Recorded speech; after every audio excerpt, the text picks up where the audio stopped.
singa okwatibwa nga weetunda bakuteeka kwetokota bakudipotinga kati ate kwatagana na bikolwa ebyo everyday batikka abaana n'okusanga nga oli obeera n'omusajja naye nga temulina marriage certificate babatikkirawo kata nkambwemuuko era omunnayuganda yenna kino kyo mbalabula asuubira nti ogenda ve Uganda ogende kata ng'ogenze tunda kaboozi awuli kafu nnyo n'Abanyarwanda bennyini balinnya ne bajja ekiri eri naye nabo kati babakwata ne babadipotinga ba CID bangi oyinza osanga omuntu ati nga ggwe ng'oli awo naye ng'omuntu takimanyi nti oli CID that's why ba CID bayambye nnyo okukuuma eddembe mu nsi eyo kata ebyo kulwana batikka abaana bingi kusanga ovuga emmotoka tolina driving permit bakutikkirawo kati gwe kati okolayo ki ya customer service and hospitality we assist the customer bw'ajja atuukira ku mmwe mwaba mu budaabuda kitegeera ne bw'aba alina kyayagala okugula ng'omu advising nti kino like that sente gyeziri kata gyeziri kata nze nfunyeyo ebirungi bingi nfunyeyo good connections ndooza n'essimu ogiraba gye nkwata simu kyeyo simu ya bukadde 3 ng'olina sente kitiibwa kya Mukama ssaala za Nabbi Samuel Kakande kati sente ze gyezo nawe ziguzeemu simu nina okwetusaako kye njagala lwaki mpa nkawanka sente nze nzikola ng'ogyeko okugula essimu mu sente z'ekyeyo ki ekyaki oguze mu sente z'ekyeyo ekirabwako ettaka essimu n'ogula ya bukadde 3 of course because nekira ndi content creator gano si malala nti oba kimalala ndi content creator yes kata wagenda omaze okuzaalayo abaana wano oba tonnaba sinnaba nkyali fresh and clean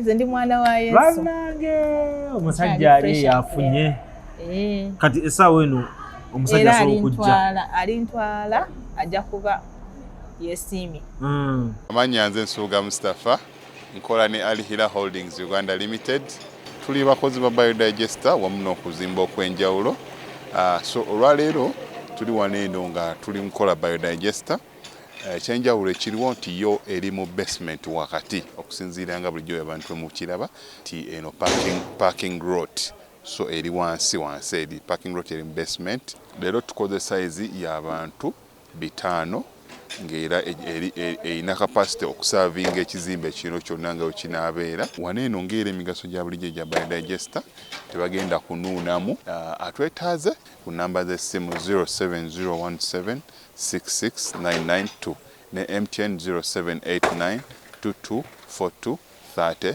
enamba ezo zonna kweziri ku WhatsApp. Nze Lujja mulungi atulaba nate ako Carlton Music tubadde tumaze akaseera akawerako nga tukyalabagana olw'embeera eteebereka nabe yagwa oba ebizibu byagwa mu nkambi yaffe side eno naye nga tugezezzaako awamu nammwe abatwagaliza ebirungi okubanga ate tubikwasaganya mpola mpola ate paka tunaddayo wali manyi tebikyasoboka kuba byebimu naye tujja kwekwanya tujja kwekwatakwata tujja kwekumakuma okulaba nga ate tutambuza omulimu gwaffe nga tulina okuba nga tugutambuza so eriyo yatamanya njagala okwategeeza nti twafiirwako maama ate netubeera nga twasobodde n'okumusomera eddwa mu bbanga eriise ettono so nebaza bonna ababaddeyo ate nebaza n'abo abatasobodde kutuuka naye nga babadde naffe mu mbeera emu oba endala so mwakoze kyamaanyi nnyo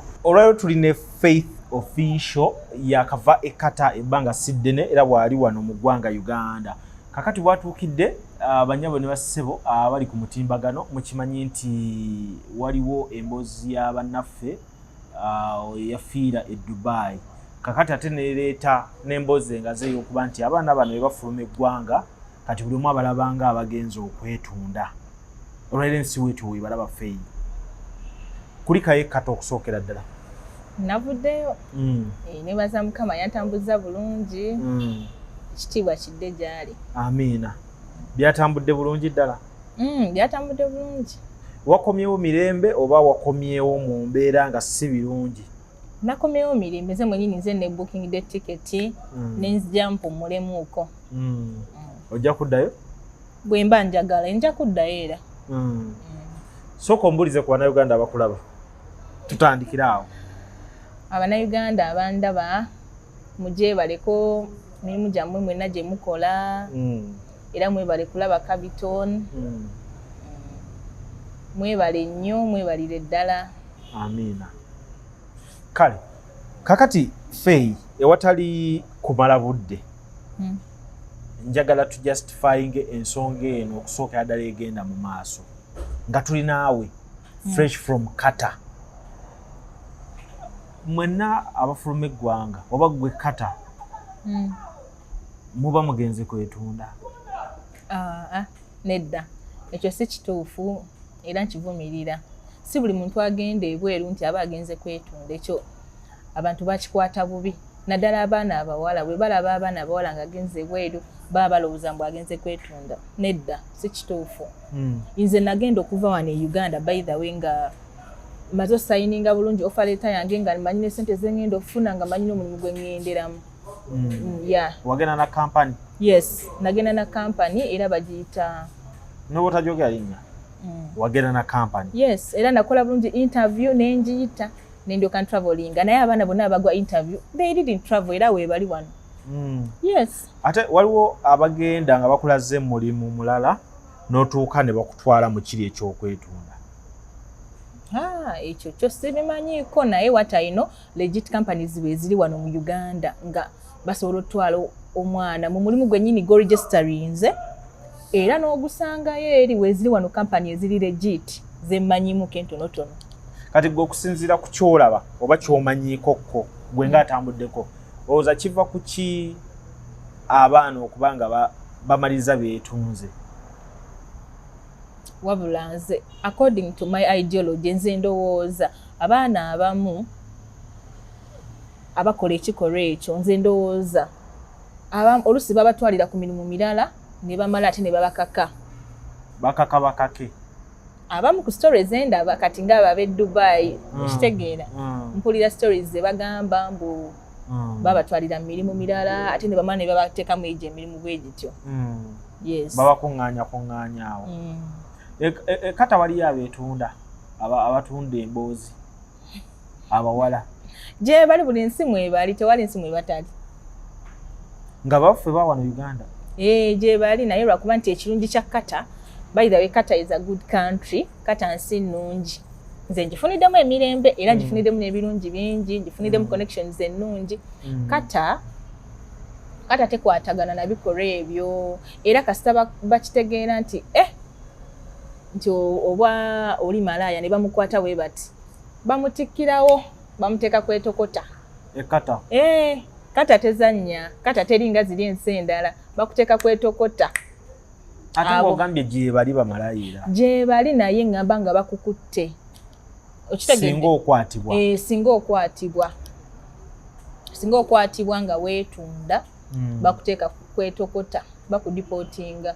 Eri nsi nnungi nnyo Kata. Tekola ki? Tetoleratinga nonsense oyo. Babatikka, Kata etikka everyday batikka abaana. Ntuuka ku airport batikka abaana. Ne basigalira babikola? Babikola mu nkukutu. Bya nkukutu? Babikola.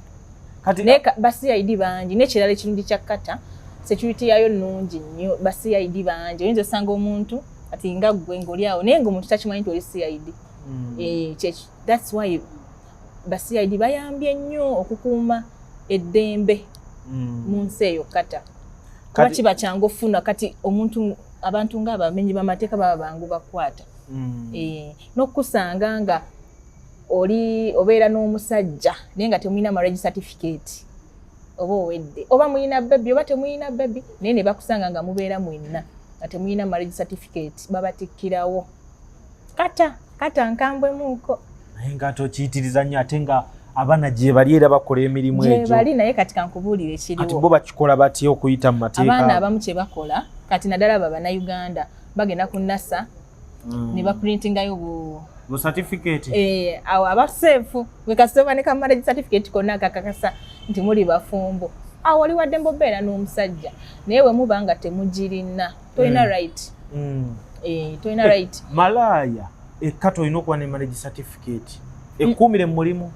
Nedda nkuwadde bubi example ne nkugamba nti kata nga bw'ogiraba nti n'okusanga obusanzi nga you're staying bino ng'abawala wabeera ne boyfriend we nga you're staying with your boyfriend naye nga you don't have a marriage certificate obwo buba bwenzi bakutikkirawo. Yes, ndowooza kikola mu nsi z'abawarabu ezisinga. Bakutikka kuba ne Dubai nawulira nayo obwenzi nabo babusibira oba guba musango. Yes, kata it's a good country nze njagala nze ng'omuntu era njifuniddemu emirembe njifuniddemu ebirungi bingi. Kati eyo bamalaya nabo beetimba ku kkubo nga wano e Uganda bikiri. Wabula simanyi nnyo naye what I hear waliwo ebifoofofo nga zigundi bye beetegerategera eyo zisimanga basiba zitya zikirabo bwe zityo naye babayoola basigaidi bangi babakwata. Security gulugulu ekata era omunnayuganda yenna kino kyo mbalabula asuubira nti ogenda ve Uganda ogende ekkata ng'ogenze tunda kaboozi awulikafu nnyo. Ekkata temutawaana eri nsi tezannyirwako. Bw'oba ozze kukola jangu okole ekikuleese. Totawaana. Temugendereyo mu influence. Nze kyekikolwa nkivumirira nze ng'omuntu nga faith official nkivumirira ekyo ekikola. Ekkata oba kale tutunulire ekkata gwe womanyi babeera beetunda ku Bannayuganda oba bazungu oba bawarabu? Bonna abantu abeetunda by the way baba tebasosola. I think baba tebasosola. Of course kuba omuntu watukira okugamba nti watukira okwevaamu agambe embwa akole ekyo ekikola aba teyesosola. N'Abanyarwanda bennyini balinnya ne bajja ekiri eri jjukira bo bali ku free visa Abanyarwanda bayingira buyingiza ekkata kasita aba nako kagundi ka visit visa ka myezi 3 kasita kaggwako ng'afulumira ng'ayingira bwe batyo they are free. Bo bali ku free visa. Free entry Abanyarwanda bayingiddeyo nnyo ekkata. Naye nabo kati babakwata ne babadipotinga. Kata tezannyirwako si ya muzannyo. Kati gwe kata okolayo ki?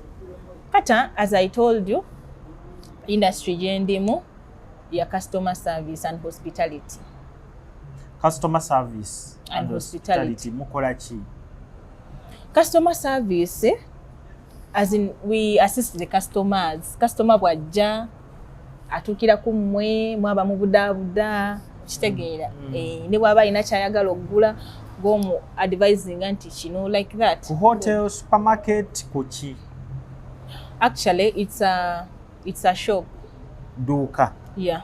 Litunda ki?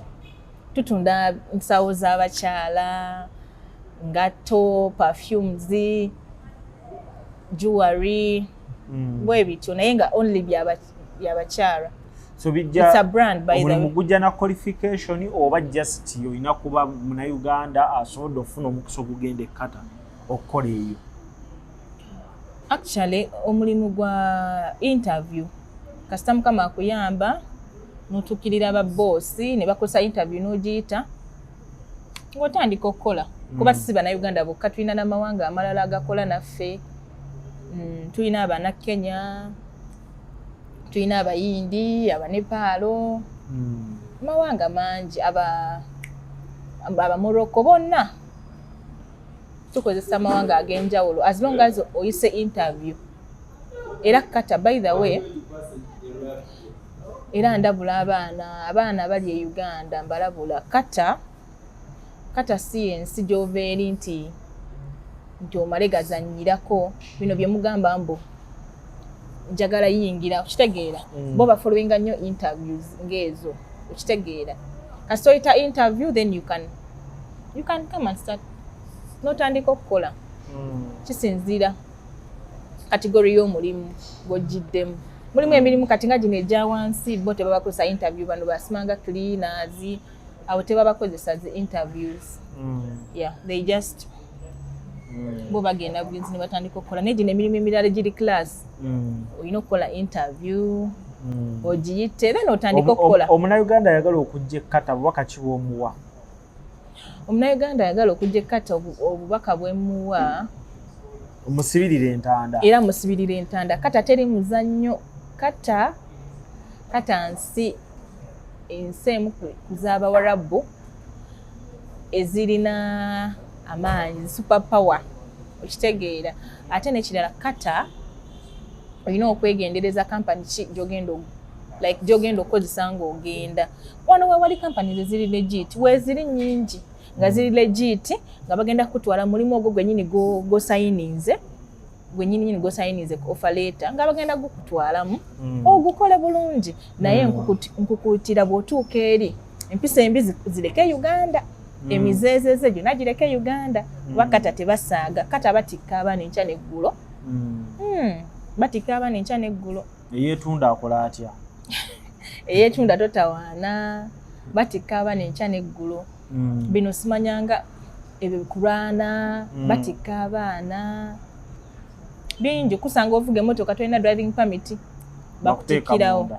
Okusanga obeera osimanga bino boyfriend and girlfriend, obeera na musajja osula naye buli lunaku, temulina marriage certificate. Abakuteeka munda. Operation weba yakutte abo baseedi batera okukola operation nga bonoogamba nti kati leero tugenda nkugereze nga ki, leero tugenda Muyenga gye tugenda okukola operation. Bajja bakonkona nyumba ku nyumba mufulume. Okitegeera operation ekukwatirawo bakusanga osula na musajja temulina marriage certificate. Nalabako abantu be bali batiseko face to face. Sente gyeziri kata. Gyeziri kata. Kata nze nfunyeyo ebirungi bingi, nfunyeyo good connections. Ndowooza n'essimu ogiraba gye nkwata. Simu ki eyo? Simu ya bukadde 3. Bagiyita ani? Samsung S24 Ultra. Waguze essimu ya bukadde 3? Wagiguze eri wagiguze wano? Nagiguze kata. Mpozi eri esala ebbeeyi? Zeezo miliyoni 3. Sente zaayo wano etundibwa mmeka mu Uganda? Mu Uganda nalabyewo abamu bagitunda miliyoni 2.9, abalala bagitunda 3. Kisinziira. Sebbeeyi yemu n'eri gye ziva? Giramuzeeko. Ng'olina ssente. Kitiibwa kya Mukama. Sala za Nabbi Samuel Kakande. Kati sente ze gyezo nawe ziguzeemu simu? Nina okwetusaako kye njagala. Lwaki mpa nkawanka sente nze nzikola. Bwe mba nina kye neegombye nga lwaki sikigula. Esimu it's my dream phone nga lwaki sigyetuusaako. Sente nze nzikola. Bansasula nga lwaki sigigula. Okugula essimu mu sente z'ekyeyo ki ekyaki oguze mu sente z'ekyeyo ekirabwako? Ekirabwako ettaka. Waligulawo? That's my privacy. It's my privacy. Sobola kiisa kumpe. Ekyettaka nantu ajja gamba olimba. Sirimba n'obukakafu bwe buli n'ebiwandiiko nja bikolaga. Ku ttaka n'essimu wasooka kugula ki? Of course essimu nakomawo nayo naye nagigula nga ndi kumpi komawo. Nasooka gula ssimu ne ntuuka e Uganda ne ngula n'ettaka. Essimu n'ogula ya bukadde 3? Of course, because nekira ndi content creator gano si malala. Si malala nti oba malala ndi content creator. Yes, nina YouTube channel yange era amanya genkosa ku YouTube nakaiza Faith Official. Then ku TikTok nkozesa Faith Official 11.0. So kati ene simu enkolera byonna, enkolera emirimu gyange, kamera ogiraba y'amaanyi. Yeah, na investinze mu content wange. Oyagala kola content. So si malala. Si malala. Poloti waguze ya sente mmeka? Poloti naguze ya miliyoni 7. Eri mukalaji? Sejja kugamba ninagiguze. Naguze ya miliyoni 7. Ye mukalaji zikyaliyo kuba omanyi wane Uganda ebbeeyi ya poloti esobola okumanyisa wagyeri. Ebbeeyi gy'oba oguze kumanyisa poloti waweri eri fuuti mmeka? Eri walungi. Tuveeyo eyo. Ekirungi olina poloti, olina essimu ey'ebbeeyi. Ki ekirala? nina n'ebirala byesijjayisa wano ku mpewo. Kata wagenda omaze okuzaalayo abaana wano oba tonnaba? Sinnaba, nkyali fresh and clean. Nze ndi mwana wa Yesu. Bannange omusajja ali yafunye. Kati essaawa eno omusajja asobola okujja. Alintwala ajja kuba yesiimye. Essaawa eno omusajja asobola okujja mu bulamu obwo? Inshallah. Kiki emyaka gyegyo? Ogenze n'okolako ku ssente poloti waguze kati essimu olina kyekibula esi musajja?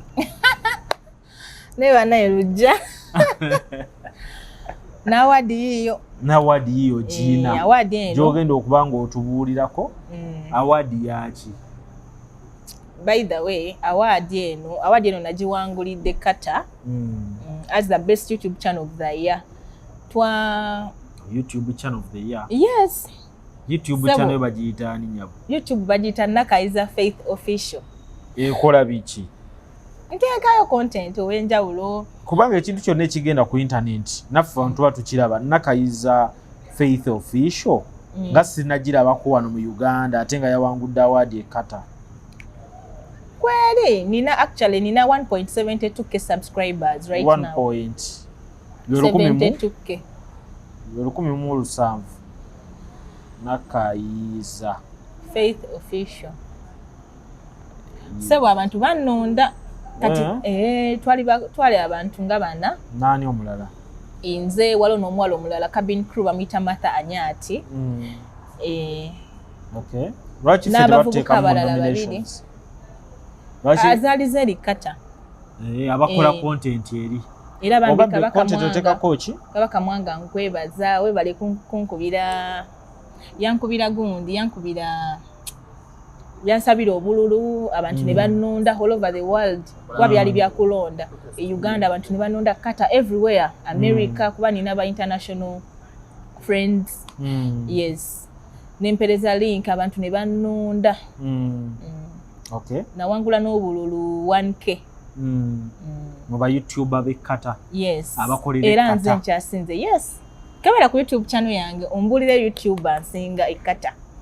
Right wadde now. Wana Uganda bakusinga bangi. Zo mukuba influencers abamanyi Kata Doha. Yes. Okay. Eri wa amanyi wana bamusinga bangi. Wana abayina kati kutandika kukola. Uganda batandika butandisi. Naye eri Kata ndi super power. Kati wano ogenda malawo banga ki? Sijja bisa kumpeo. That's my privacy, yeah. Okay. Nenga woli for now.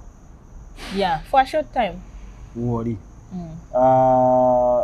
Kuchio kugula essimu n'okukola content. Kitegeeza ogenda tandika kukola content wawa? Of course. Content mukolera anywhere. Kata, neno, anywhere I want. Yes. Ogenda kuba okola? Yeah. Nenge era nakoze kirungi sebo kwe investingamu. Yaguze essimu. Madamu wala yaguze essimu ya $3,000,000. Jikebere hiyo. Ploti ya $7,000,000 ze $10,000,000. Yazibudgetinze bulungi. Yenna ayagala essimu ye. Essimu ajagala. Yo nungi. Nungi. Sitowa bulungi. Kati kyembuuza budget wabadde na $10,000,000. Nawadi endala yino. Wabadde ne $10,000,000 ng'okomawo. Zisukkamuuko. Endala bazikozeemu ki? Endala nazikozeemu ebiralalala. Nabadde ne $17,000,000. Nga bazikoze mu bbanga ki? 17 bazikoze mu bbanga. Badde nsavinga by the way nze nina buli kimu nkirina buli kyenjogera nina evidence yakyo. Bbanga limaze Kata, actually Kata mazeeyo badde nga fuluma n'ennyingira. I go and come back. Era ne IDs njazikulaga maze emyaka 3. Ezo ID 3 ze nina. Okay. ID 3 buli mwaka you renew ID like that. So mu myaka 3 osobodde okukola $17,000,000. Osobodo saving $17,000,000. Nina endala ze nakozesaako. Jukira mbadde nfuluma like that. Nani zikutambuza. Kakati ogambye olina ebibyo bya business oba bino bya bulamu bya kusanyukamu? Ebirala bya business naye sagala bisa kumpewo ebirala bye nekoledde ng'omuntu. Otambuza obulamu. N'ekirala Kata eyo nafunirayo ne connection ennungi. Ngezaani? Connection ya Burada Real Estates. Burada akolera Kata? akolera wano Uganda. By the way, it's a company here in Uganda. Naye CEO waabwe bambi yannoonyaako n'ambuulira about Buradda Locust Houses. Yakunoonyaawa? Yannoonyaako ngaba cause nkugamba ndi influencer munene eri ekkata. Nannoonya bambi n'ambuulira okitegeera. Nampa ddiiru eyo okukola nabo. Yakubuulira ki? Tubuulireko. Yangamba ntandika omukolera omulangira. Olange ki? Buradda Locust Houses. Locust Houses. Tulina ennyumba za $9,700,000 bazita Buradda Locust Houses. Ziba zitya? Ennyumba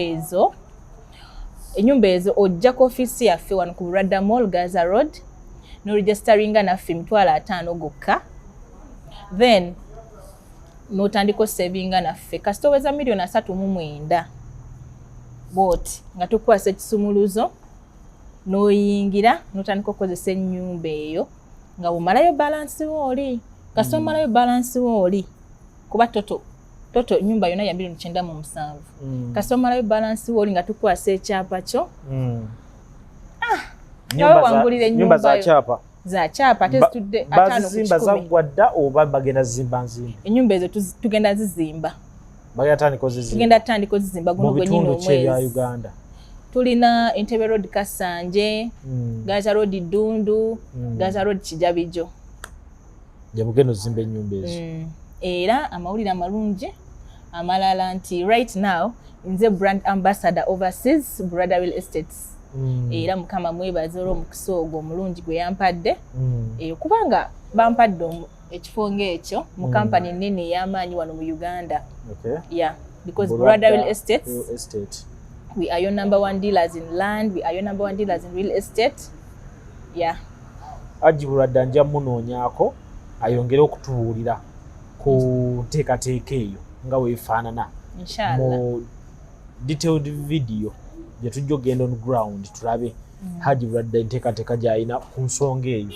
Nalaba you connected to Honorable Nsereko. Yeah, he's my good friend. Ate ajja atya mu kifaananyi? He's my friend. Just a friend. Yeah, he's my friend, and secondly, the moderator way. Yeah. Okay, era bya social media. Ndi moderator wa Nsereko. Kati kitegeeza Honorable Nsereko ye president wo. Yeah. Ye flag bearer wo. Yes. Era ye president wa Ecological Party. 2026 bambi mu mulonde mbakoola mu mulonde. Nange ndi naye Honorable Nsereko kwesiva. Muhammad Nsereko. Honorable Nsereko kwesiva mu kalulu kano kwendi nnyo emikono agiina gyonna. Asigadde kutuubira bendera. So tumwagaliza birungi byereere. Omudaali ogani yagukuwadde? Guno gulaga abantu. Guno mudaali bagumpa ku mulimu. Ogwawo ate? Ku mulimu gwange kata gye nkolera. Bakwebaza ki? Actually it was a sports day nempangula okudduka. Ne bampeerako n'ekirabo kya $3,000 ne guno omudaali. Oli muddusi mulungi. Nawangula be bampa like ba competitors be bampa nabo nabawangula. Bali bo tebamanyi kudduka. Gwe n'odduka n'owangula omudaali. So ogambye YouTube channel bagitani? YouTube channel yange bagiyita Nakayiza Faith Official. Then TikTok bagiyita Faith Official 11-0. Bye bintu byakozesa.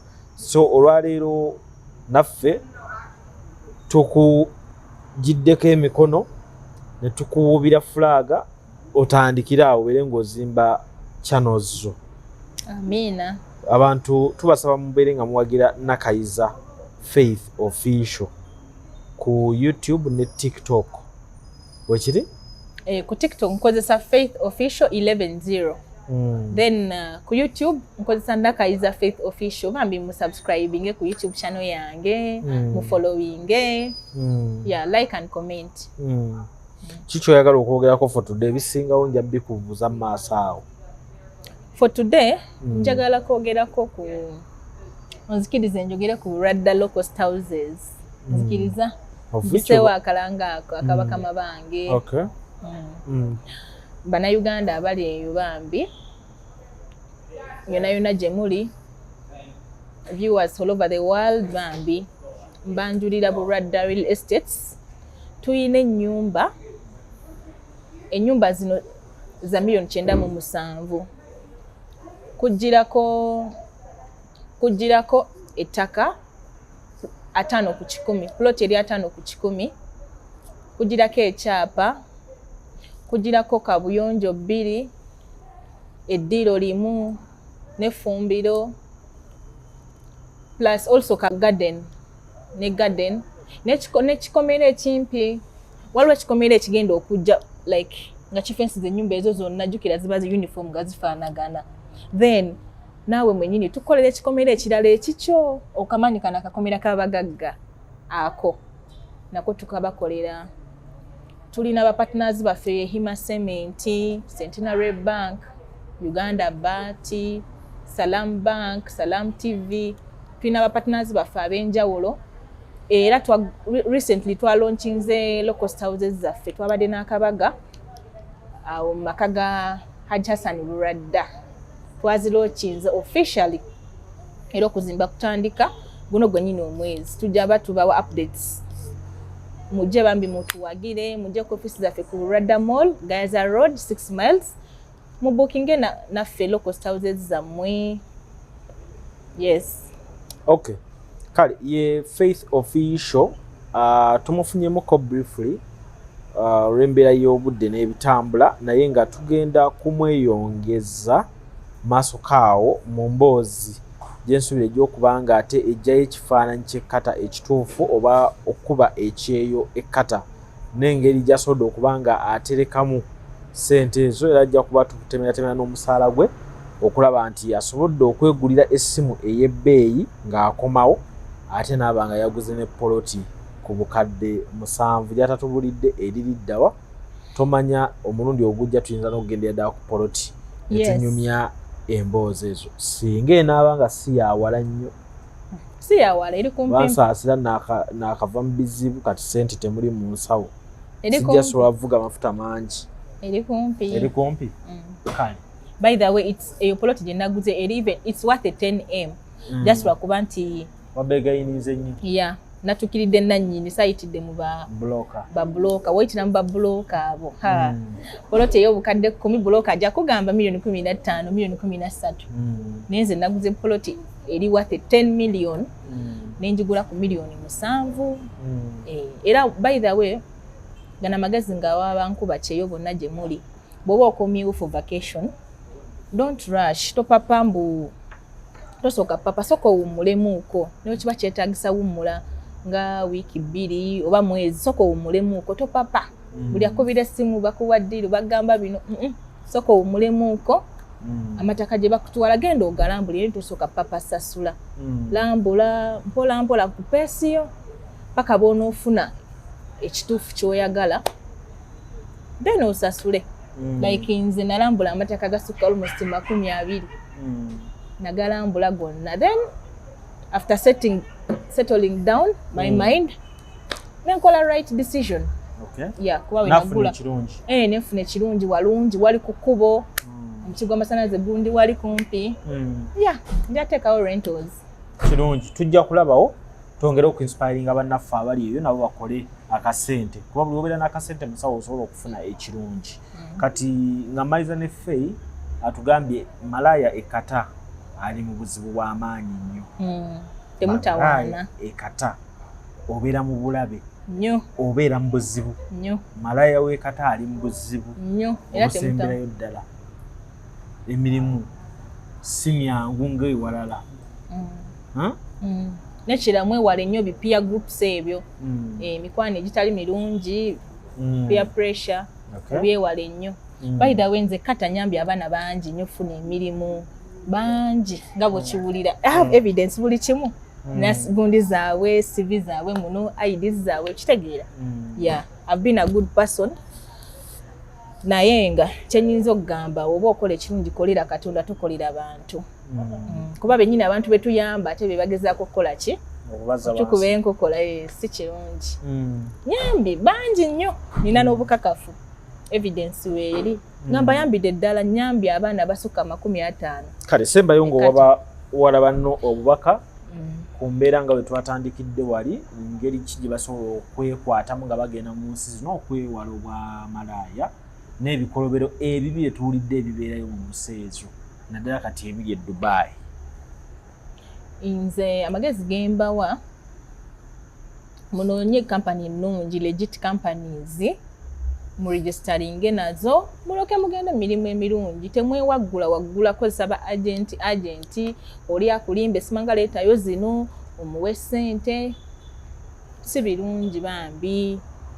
Kyokola genda ku registered companies okakase ddala omulimu gye guli oba olina ab'omanyiko kampani eyo bye yatwala osasule ssente zo ekya kampani tukitegedde naye toyitira mu bantu nti omuntu tomumanyi amale gakukusa kutwale ojja gwa mu buzibu bw'otamanyi nakumanya. Ekya kampani tukitegeera era kikola amakulu naye kati ndowooza otegeera omwana omuwala okusinga ffe kuba oli muwala bye mwagala oluusi n'ebya drivinga kuyo bye muba mukola oyinza okuba nga obimanyi. Kiki oyinza okugamba omwana omuwala ali eyo ng'ayinza okuba olwedde yatandika dda n'ekikola ky'okwetunda e Bulaaya oba atannaba ng'asuubira okugenda e Bulaaya? Kiki oyinza omugamba? Kyenyinza omugamba eri abaana abawala era abaana abawala abaliyo already oba abatanagenda abaliyo baba bagenda okgenda kyenyinza obbagamba nti mwekuume abaana abantu balwadde sirimu buli wamu gyali basaba mwekuume mutegeere kiba kibatutte oba ogenze kukola genda okole. N'ekirala kyenerabidde obbalabulako kata kasita bakusanga ng'olimu akawuka ka siriimu bakutikka nga mbwa. Ekyo badde okimanyi? Lwaki bakutikka nga mbwa? Tebakukkiriza navaawo oli awo. Lwaki? Era mwekuume nnyo bambi basosola abantu baba bamanyi mbu oba omuntu oyo agenda oba kubusaasaanya okitegeera. Tovaawo awo wennyini nyini we bakeberedde abasawo bayinza okubuzaabuza nti bakugjako bulungi omusaayi ne bagamba tuulirako awo kitegeera. bava ku kyokukebeza buli muntu yenna ofuna ID kati nja kulaga ID yange oyina osooka okugenda ku medical check up ofuna kata ID osooka kuyita check up eri naye bw'oba togiyise tosobola funa ID eyo ng'omusaayi tegusomye. Musaayi kasita gutasoma bakuteeka kwetokota ne bakomyawo. Bali tebasaaga buuza abaana bakolawo ku airport buli lunaku kata batikka abaana batikka bayirabe kata yenseeta eguya tebeeguya mugwirwa bwe kasita olina kumanya kikututte n'otava ku mulamwa mwewale nnyo n'ebipia groups ebikoosi ebibi manya kikututte oba ogenze kukola genda okole.